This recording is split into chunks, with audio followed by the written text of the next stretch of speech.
Hello friends, स्वागत है हमारे यूट्यूब चैनल में आपका। एसएससी कांस्टेबल जीडी 2018 रिज़ल्ट निकल गया, ज्वाइनिंग आ गई है, ज्वाइनिंग हो भी चुकी है और काफ़ी कैंडिडेट्स ये हैं कि जो अभी इंतज़ार कर रहे हैं कि क्या सेकंड लिस्ट आएगी। सेकंड लिस्ट, अब इसमें देखिए जो सिर्फ शब्दों का हेरफेर है कि second list, waiting list, revised list.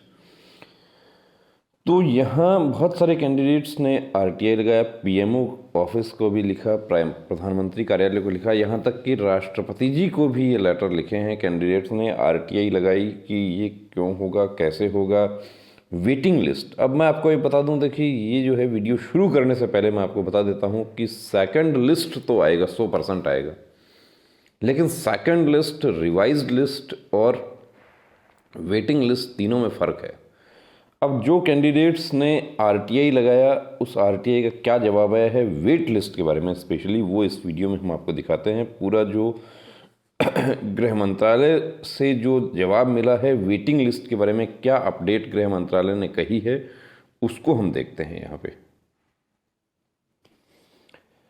ये रिप्लाई आप देख सकते हैं। ये रिप्लाई 18 मार्च 2021 को रिप्लाई बनाया गया है, यानी कि लेटर डिस्पैच हुआ है। ये कैंडिडेट्स के नाम हैं पूरे, इसमें मेल के थ्रू जिन्होंने किया था उनको मेल के माध्यम से आया है, और जिन्होंने जो हार्ड कॉपी भेजा था उनको हार्ड कॉपी मिला है। ये एड्रेस हमने थोड़ा हाइड कर दिया इनका। अब ये देखिए इसका सब्जेक्ट क्या है, regarding recruitment complaint grievances submitted through CPG-RAMS।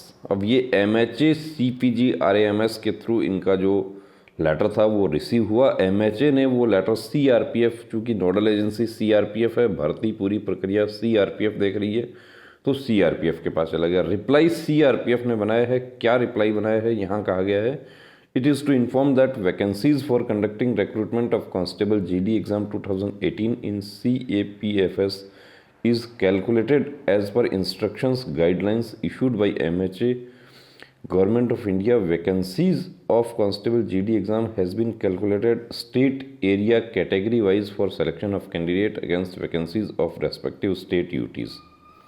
ये आपको पता है कि स्टेट वाइज वैकेंसी है, और कैसे होता है वो, उसका कैलकुलेशन होता है पॉपुलेशन के अकॉर्डिंग होता है। बॉर्डर डिस्ट्रिक्ट जो है, बॉर्डर एरिया, उसकी वैकेंसी अलग होती है, नक्सल की वैकेंसी अलग होती है।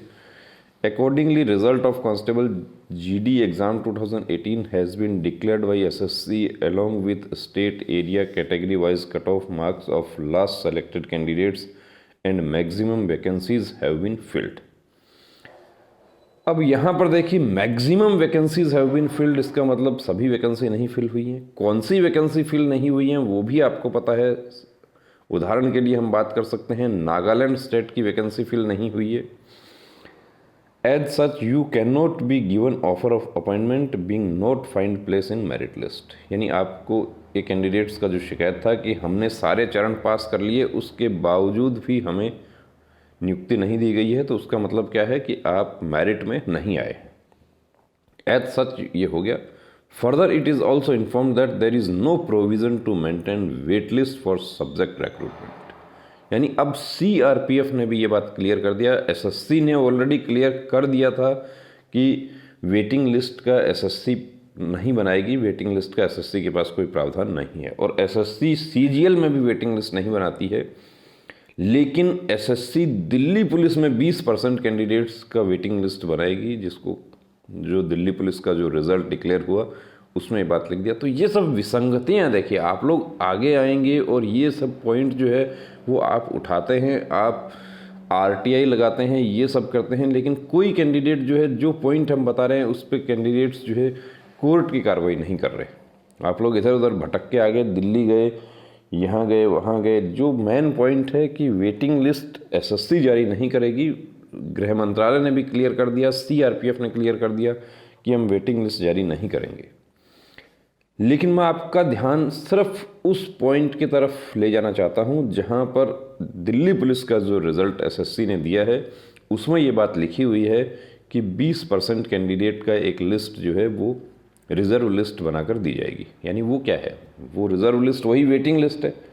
चलिए उसके बारे में हम बाद में बात करेंगे। अभी हमारी बात जो है यहाँ पर हो रही है SSC GD तो अब ये बात आ गई कि अब क्या हो सकता है, क्या वेटिंग लिस्ट बनेगी या जो लिस्ट आएगी वो कौन सी आएगी। देखिए लिस्ट जो है वो आएगी, एक तो विदहेल्ड जो कैंडिडेट्स हैं उनका लिस्ट आएगा, क्योंकि जिनका रिज़ल्ट 266 कैंडिडेट्स का रोक लिया गया था उनका वेरिफिकेशन होने के बाद में उनका लिस्ट जारी होगी।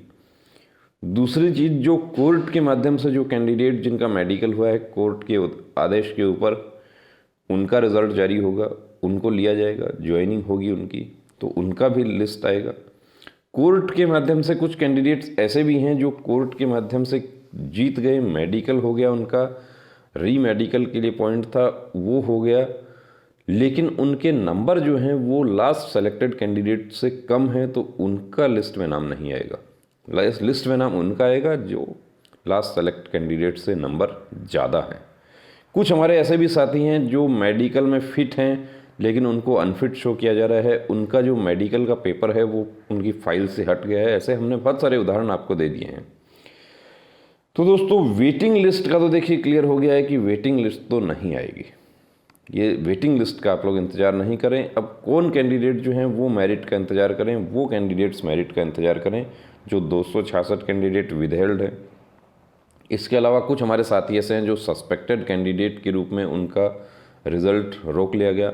कुछ हमारे साथी ऐसे भी हैं जिनका ज्वाइनिंग सिर्फ इस वजह से रुक गया कि उनका डोमिसाइल का प्रॉब्लम था। तो अब डोमिसाइल का प्रॉब्लम जिन साथियों का था उनकी ज्वाइनिंग नहीं होगी। अब उनकी नहीं होगी तो उनकी जगह जो दूसरे कैंडिडेट हैं उनको वो वैकेंसी फिल करने के लिए लिस्ट निकलेगी।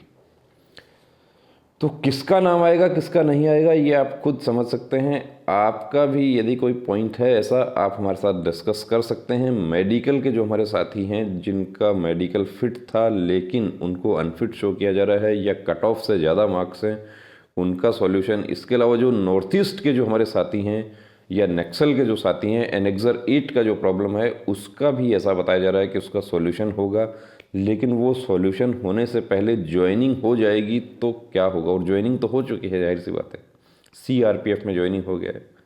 तो बहुत सारी विसंगतियाँ इसमें हैं दोस्तों। ये पॉइंट कोई आपके भी ऐसे पॉइंट हैं आप भी हमारे साथ में शेयर कर सकते हैं। वीडियो आपको कैसा लगा कमेंट करके ज़रूर बताएं। अपने दोस्तों के साथ में ये जानकारी शेयर करें ताकि कोई साथी हमारा ऐसा है कि जो अपने घर में चुपचाप बैठा हुआ है, अभी तक उसने कोई कार्रवाई नहीं की है, तो उनको भी हम जागरूक कर सकें और वो अपने हक के लिए लड़ाई लड़ सकें। तो अब रुकना नहीं, अब थमना नहीं, अब ठानना है, वर्दी को हर हाल में पाना है। जय हिंद।